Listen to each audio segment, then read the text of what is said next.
अस्सलाम वालेकुम my dear viewers, welcome to e learning with Saeeda's channel.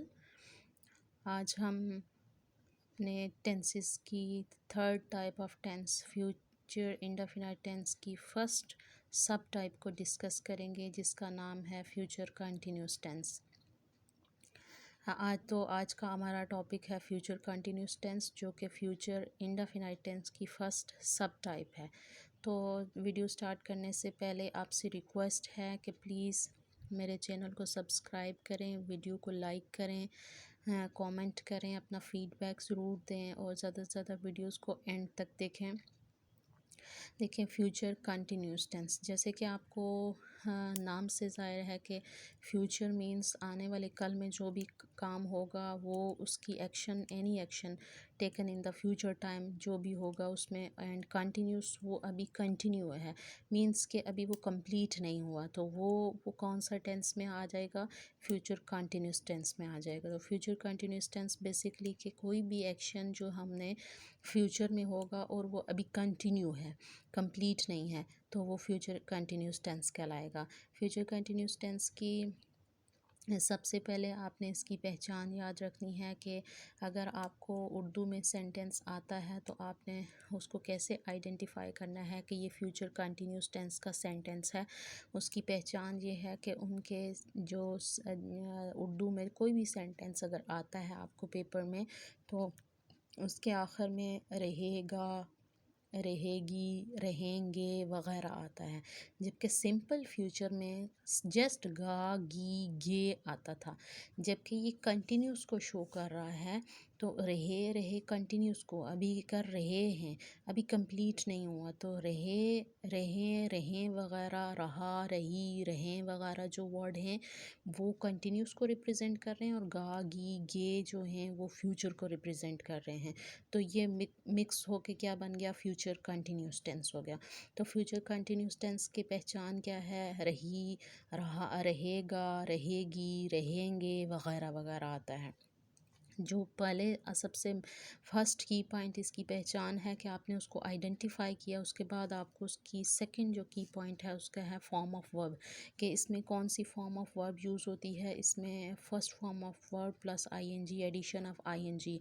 आपको पिछली वीडियोस में भी मैंने बताया था कि जितने भी कंटिन्यूस टेंसेस हैं, चाहे वो प्रेजेंट कंटिन्यूस टेंस है, पास्ट कंटिन्यूस टेंस है या फ्यूचर कंटिन्यूस टेंस है, उनकी फॉर्म ऑफ वर्ब एक ही है और वो है इंक फॉर्म। कंटिन्यूस है, first form of verb plus addition of ING, means के इंक फॉर्म भी कहते हैं उसको। आईएनजी का इजाफा जब होगा तो वो इंक फॉर्म बन जाएगी। तो वो आपका फ्यूचर कंटिन्यूस टेंस के तीनों टेंसेस के कंटिन्यूस की फॉर्म ऑफ वर्ब सेम है, ये आपने याद रखना है। इसके बाद इसका हेल्पिंग वर्ब क्या है? इसके हेल्पिंग वर्ब हैं will be and shall be. अब देखें, विल और शेल आपके सिंपल फ्यूचर इंडेफिनिट टेंस के हेल्पिंग वर्ब थे। बी रिप्रेजेंट्स द कंटिन्यूस, तो it means will be and shall be the helping verb of future continuous tense. ये आपका third की पॉइंट है जो आपने याद रखना है इसको। जब आपको ये तीन की पॉइंट्स आपके माइंड में होंगे तो आप फ़ौरन स्ट्रक्चर ऑफ द सेंटेंस फ़ौरन बनाएंगे। सिंपल सेंटेंस बनाने का तरीका क्या है वो आप फ़ौरन बनाएंगे। तो ये वही लिखा हुआ है कि आपकी फेल की पहली फॉर्म के साथ आईएनजी का इजाफा होता है, first form of verb plus ING, और इससे पहले विल बी और शेल बी को हेल्पिंग वर्ब के तौर पर इस्तेमाल करते हैं। विल बी किसके साथ यूज़ होता है और शेल बी किसके साथ यूज़ होता है? जैसे सिंपल फ्यूचर इंडेफिनिट टेंस में यूज़ होता था, इस तरह इसमें भी ये इसी तरह यूज़ होता है। विल बी जो होता है ही, शी, इट, दे, यू के साथ यूज़ हो रहा है, जबकि शेल बी आई और वी के साथ शेल बी इस्तेमाल करते हैं, और सम टाइम आई और वी के साथ भी विल बी इस्तेमाल भी होते हैं। ठीक है, तो इसका स्ट्रक्चर ऑफ द सेंटेंस क्या है? अगर आप इसको आई विल बी भी लिखते हैं तो आपका सेंटेंस रॉन्ग नहीं होगा। वी विल बी भी लिख सकते हैं, हाँ, लेकिन आई शैल बी और मोस्टली वी शैल बी लिखा जाता है तो इसलिए इसको मैंने आइडेंटिफाई किया कि इन दोनों के साथ विल बी के आई और वी के साथ शैल बी यूज़ होता है। स्ट्रक्चर ऑफ द सेंटेंस में देखें, सबसे पहले subject, helping verb, first form of verb plus addition of ING plus object. जब आपको स्ट्रक्चर ऑफ द सेंटेंस पता है तो आप इजीली कोई भी सेंटेंस आप आराम से बना सकते हैं। उसके लिए आपको की पॉइंट्स का पता होना चाहिए। अगर आपको की पॉइंट्स का पता है तो आप फ़ौरन कोई भी सेंटेंस आप उसको बना सकते हैं, उसकी ट्रांसलेशन कर सकते हैं। तो चलें स्टार्ट करते हैं, कोई इसकी एग्ज़ाम्पल लेते हैं। फॉर एग्ज़ाम्पल हमारे पास अगर एग्ज़ाम्पल अगर आती है, वो फुटबॉल खेल रहे होंगे, वो फुटबॉल खेल रहे होंगे। देखें, रहे होंगे कहीं फ्यूचर में खेल रहे होंगे। रहे होंगे से आपने आइडेंटिफाई किया, रहे से आपने आइडेंटिफाई किया मीन्स के कंटिन्यूस है ये। गे से आइडेंटिफाई किया आपने कि फ्यूचर है। रहे होंगे से पता चला कि फ्यूचर कंटिन्यूस टेंस का सेंटेंस है। वो ज़्यादा लोग हैं तो दे subject, will be the helping verb, will be, they will be, play is the first form plus addition of ing, playing football, they will be playing football। तो ये structure of the sentence के accordingly ये example हो गई। जब आपको rule का पता है तो आप इजीली ट्रांसलेशन कर सकते हैं। मैं मेहनत कर रही हूँगी, रही कंटिन्यूस, गी फ्यूचर, फ्यूचर कंटिन्यूस टेंस है। मैं आई के साथ हेल्पिंग वर्ब क्या यूज़ होता था, shall be, I shall be. Work is the first form plus addition of I N G, working hard, I shall be working hard. हम school जा रहे होंगे, हम वी के साथ helping verb shall be, we shall be, go is the first form plus addition of I N G, we shall be going to school, हम school जा रहे होंगे। सलमा कपड़े धो रही होगी, Salma will be, Salma will be, Salma is she will be, और Salma will be washing clothes, wash is the first form plus addition of I N G. तो ये जब आपको रूल का पता है तो आप इजीली कोई भी सेंटेंस आप इजीली कर सकते हैं। नेगेटिव सेंटेंसेस बनाने का क्या रूल है, नेगेटिव में, नेगेटिव मीन नॉट, किसी भी सेंटेंस में इसमें आपने इस चीज़ का ख्याल रखना है कि जब भी कोई भी हेल्पिंग वर्ब के दो वर्ड्स हों तो उसके बीच में नॉट इस्तेमाल होता है। पिछली वीडियो में भी मैंने आपको ये बात क्लियरली बताई थी, और इसमें भी आपने इस चीज़ का ख्याल रखना है, क्योंकि हेल्पिंग वर्ब खाली शेल और विल नहीं है, shall be and will be है। तो शेल और बी के मिडल में नॉट लगेगा और विल और बी के मिडल में नॉट लगेगा। नेगेटिव सेंटेंस बनाने का मेथड क्या है कि हेल्पिंग वर्ब विल और शेल और बी के दरमियान में नॉट लगाते हैं। मीन्स के शेल बी नॉट नहीं लिखेंगे और विल बी नॉट नहीं लिखेंगे, बल्कि लिखेंगे will not be, shall not be. तो नॉट बी और विल के मिडल में आएगा। स्ट्रक्चर ऑफ द सेंटेंस से आप देखें, सब्जेक्ट, हेल्पिंग वर्ब विल हो या शेल हो, फिर नॉट लगाएंगे प्लस फिर बी लगाएंगे, फिर first form of verb plus addition of ING plus object.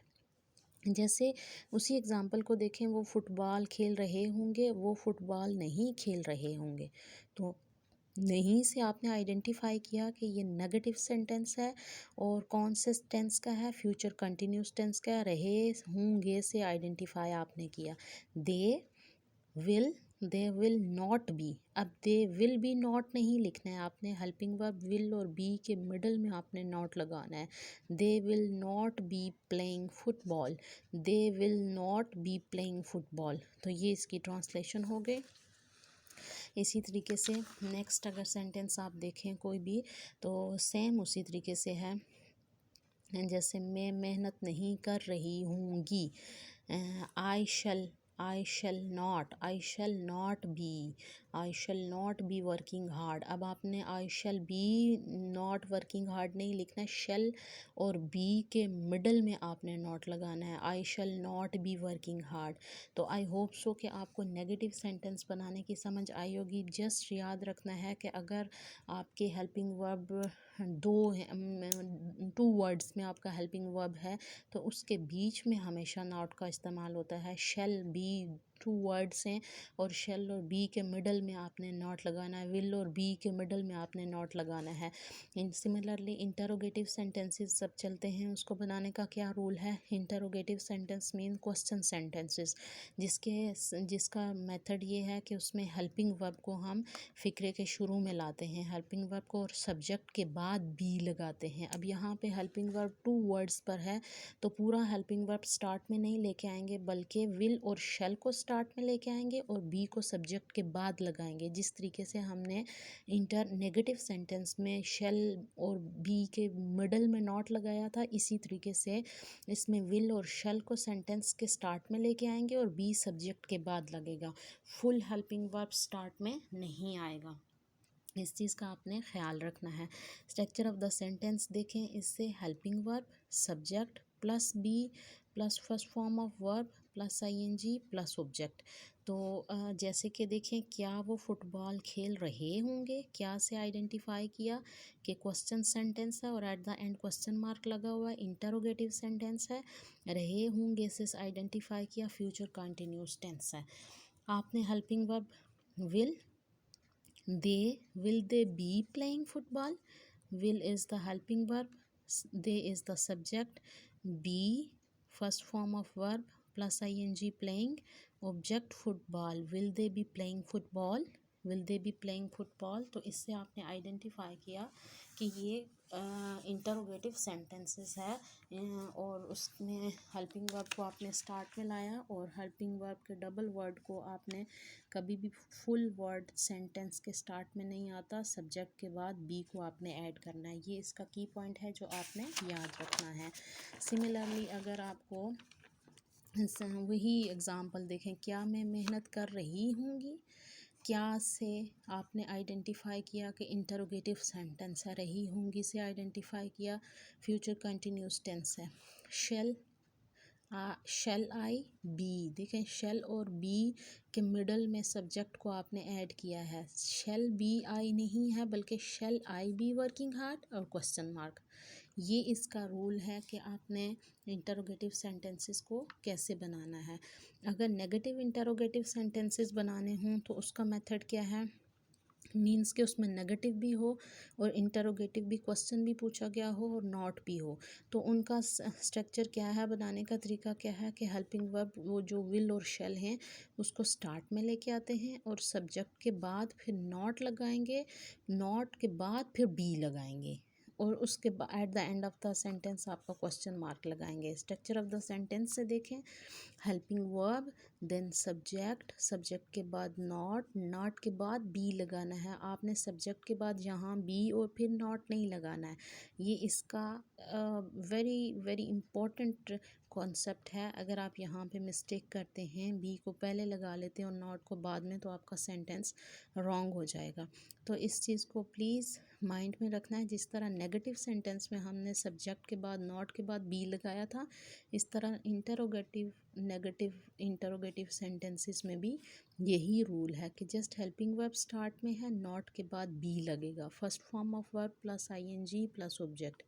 क्या वो फुटबॉल नहीं खेल रहे होंगे, will they not be playing football, will is the helping verb, they is the subject, not और be playing first form of verb plus ING football, will they not be playing football. अब आपको ये English में अगर आए तो आपने कैसे इसको आइडेंटिफाई करना है कि ये कौन सा सेंटेंस है। क्वेश्चन मार्क से आइडेंटिफाई करना है कि इंटरोगेटिव है, नॉट से आइडेंटिफाई करना है कि नेगेटिव। इट मीन्स कि ये दोनों का कॉम्बिनेशन है, नेगेटिव इंटरोगेटिव दोनों मिक्स हैं। तो आपने नेगेटिव इंटरोगेटिव को आइडेंटिफाई किया, सेंटेंस है, फिर उसके बाद आपने इसके हेल्पिंग वर्ब से देखा, विल बी इसका हेल्पिंग वर्ब और फर्स्ट फॉर्म ऑफ वर्ब के साथ आईएनजी का इजाफा है, तो आपने आइडेंटिफाई किया कि ये फ्यूचर कंटिन्यूस टेंस का सेंटेंस है। इंग्लिश में आइडेंटिफिकेशन आपने ऐसे करनी है और उर्दू में सेंटेंस के एंड पे आपको उसकी आइडेंटिफिकेशन होगी। क्या मैं मेहनत नहीं कर रही होंगी, shall I not be working hard. I hope so कि आपको फ्यूचर कंटिन्यूस टेंस की कॉन्सेप्ट समझ आया होगा। सबसे पहले उसकी की आइडेंटिफिकेशन को आपने माइंड में रखना है कि सेंटेंस के एंड में क्या आता है, रहा होगा, रहे होंगे, रही होंगे वगैरह आता है। दूसरा की पॉइंट उसकी form of verb, first form of verb plus addition of ING. फिर उसके बाद जो थर्ड उसका की पॉइंट है वो हेल्पिंग वर्ब है, विल बी और शेल बी। विल बी किसके साथ लगता है और शेल बी किसके साथ लगता है, शेल बी आई और वी के साथ लगता है और तमाम सब्जेक्ट्स के साथ विल बी लगता है। जब आपको ये पता है तो आप स्ट्रक्चर ऑफ द सेंटेंस बहुत इजीली बनाएंगे। ये 3 की पॉइंट्स आप अपने माइंड में रखेंगे। सिंपल सेंटेंस में न सब्जेक्ट के बाद हेल्पिंग वर्ब और then first form of verb plus addition of ING plus object आता है। जबकि नेगेटिव और इंटरोगेटिव सेंटेंसेस इसके थोड़े से ट्रिकी हैं जो आपने माइंड में रखने हैं। जब भी डबल हेल्पिंग वर्ब हो, डबल वर्ड हेल्पिंग वर्ब हो, जैसे विल और be double word helping verb है, तो इसके बीच में आप नॉट लगाएंगे नेगेटिव बनाते हुए, will not be, shall not be. और इंटेरोगेटिव में विल को स्टार्ट में लेके आएंगे, सब्जेक्ट के बाद बी लगाएंगे। पूरे का पूरा जो डबल वर्ड है वो आप स्टार्ट में नहीं लेके जा सकते। ये इसकी छोटा सा कॉन्सेप्ट है जिसके आप नोट्स बना लें और इनको लिख लें कि इसका जो की वर्ड्स के की पॉइंट्स कौन से हैं जिससे आपने इनको याद रखना है। फिर आपको कभी भी ट्रांसलेशन में या आइडेंटिफिकेशन करने में कोई भी प्रॉब्लम नहीं होगी। आई होप सो कि आपको मेरी आज की वीडियो अच्छी लगी होगी। प्लीज़ कमेंट करके अपना फीडबैक दें और मेरे चैनल को सब्सक्राइब करें। इंशाल्लाह नेक्स्ट वीडियो में हम अपनी फ्यूचर इंडेफिनिट टेंस की सेकंड सब टाइप को डिस्कस करेंगे। तब तक के लिए अल्लाह हाफिज़।